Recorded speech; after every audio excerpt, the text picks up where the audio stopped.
Vamos lá, galera. Esse último vídeo eu botei dois exemplos aí pra gente desenvolver o que a gente viu antes, né? Primeiro, trabalhando lá com o conceito de velocidade linear e velocidade angular, né? Seguinte, o exemplo que eu dei foi o seguinte: você tem uma bolinha presa por uma cordinha, girando numa mesa, num movimento circular uniforme, certo? Essa aqui é a trajetória dela. E o raio dessa trajetória é de 2 metros, beleza? Tranquilo até aí, né? Além disso, ele fala que tem um período de rotação, né, um tempo para dar uma volta completa de 10 segundos. Ou seja, a cada 10 segundos isso aqui dá uma volta completa. Tranquilo? E aí, as perguntas são as seguintes, ó. Calcule as velocidades linear e angular, né, no caso aqui ele tem uma velocidade linear e uma velocidade angular e quer saber qual é, e calcule a frequência.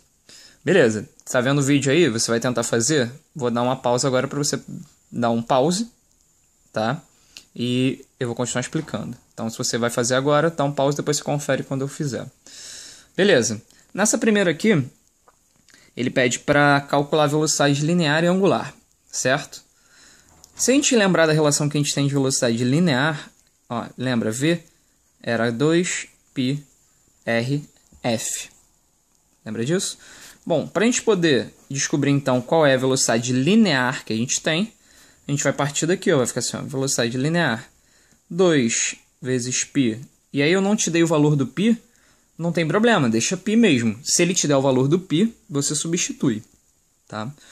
Vezes r, que é o raio da trajetória, aí no caso 2 metros, vezes a frequência, né? A gente não tem a frequência, mas a gente também podia escrever isso aqui, ó, como 2πr sobre o período. Eu não quero calcular a frequência ainda, porque a gente vai calcular na de baixo, beleza? Então, a gente podia escrever assim, ó, sobre o período, que é 10. Tá aí, ó.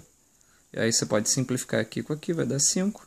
Então, na verdade, a gente fica com 2π sobre 5. Velocidade linear é que ele percorre uma distância e um certo tempo. Então, metros por segundo. Usei aqui, ó, em metros, certo? O raio. E a frequência, ou o período, no caso aí, eu usei em segundos. Então, metros por segundo. Tá? Tem que tomar cuidado com isso aí. Se eu, por exemplo, tivesse aqui o período em dias, seria por dia, beleza?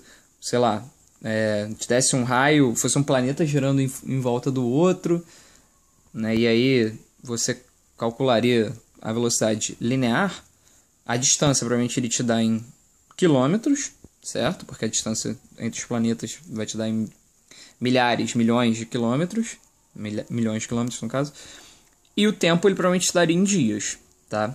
Então você teria que usar, sua resposta no final seria quilômetros por dia, por exemplo. Então tem que tomar cuidado com essa unidade aqui, com essas unidades na hora, porque pode não ser a unidade que ele está te pedindo. Então você tem que converter, beleza? Agora aqui, ó, a velocidade linear já foi. Agora falta a velocidade angular. E aí eu posso tirar por aquela relação V igual a ômega R. Mas como eu não quero correr o risco de errar isso por...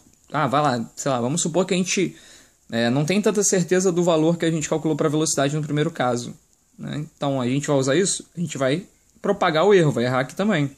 Então, para evitar que isso aconteça, vamos lá pelo conceito que a gente tem, né, de velocidade angular, que era 2πf. Certo? Ou, nesse caso, como a gente está usando período, velocidade angular, 2π sobre período. Tranquilo? Vamos pegar por aqui, 2π sobre período. Então, a velocidade angular vai dar 2π sobre 10, ou seja, π sobre 5. Tranquilo? Então, essa aí é a velocidade angular que o cara tem. E qual a unidade que a gente vai ter? Lembra que é um certo ângulo em um certo tempo. O ângulo a gente está usando em radiano. E o tempo a gente viu lá pelo período em segundos. Então, radiano por segundo. Tranquilo? Foi? Até aí tranquilo, né?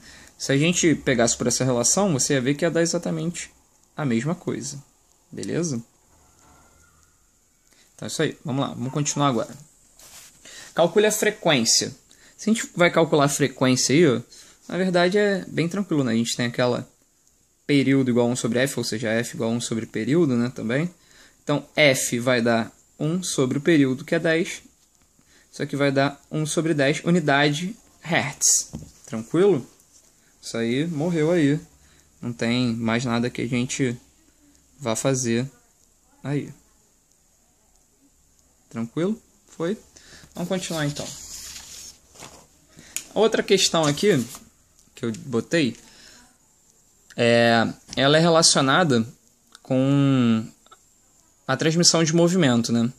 Vamos trabalhar então com essa transmissão de movimento.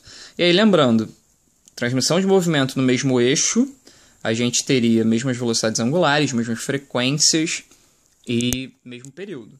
Aqui a gente está numa transmissão de movimento que não tem o eixo em comum, certo?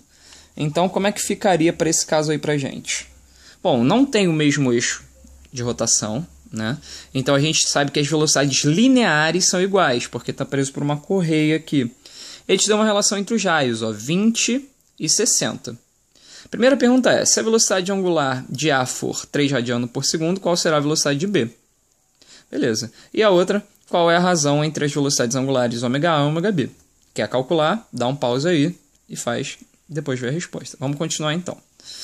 Se eu quero saber qual é a velocidade angular dessa aqui, né? Se de B, se a de A é 3, eu sei que eu tenho que partir das velocidades lineares iguais. Então, ó, VA igual a VB.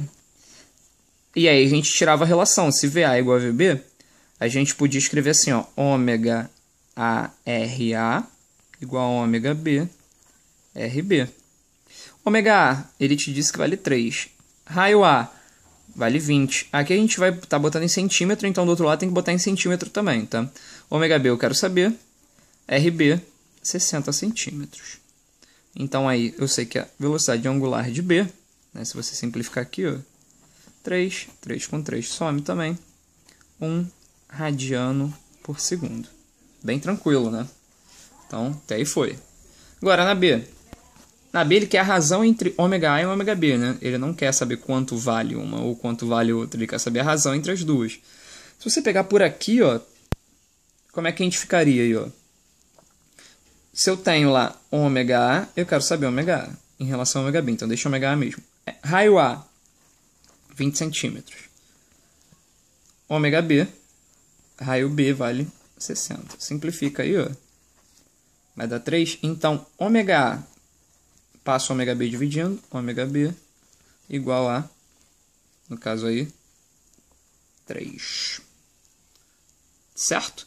O que dava pra gente perceber por aqui, pô, se o ômega A vale 3 e o ômega B vale 1, significa que o ômega A é 3 vezes maior que o ômega B, né? Isso, e aqui não tem dimensão, né? Mas isso é bom pra gente perceber o seguinte, ó, quem tem maior raio aí é o B. Logo, o B tem um raio 3 vezes maior do que o A, né? Se ele tem um raio 3 vezes maior, significa que ele vai girar 3 vezes menos, certo? Então ele dá 3 vezes menos voltas do que o A. Tranquilo? Isso aí, no caso, com eixos diferentes, né? De rotação, mas ligados por uma correia. Ou seja, compartilham uma velocidade linear. Bom, gente, isso aí. Espero que eu tenha ajudado vocês. E aproveitem, tentem, estudem também. Isso aí. Valeu, galera!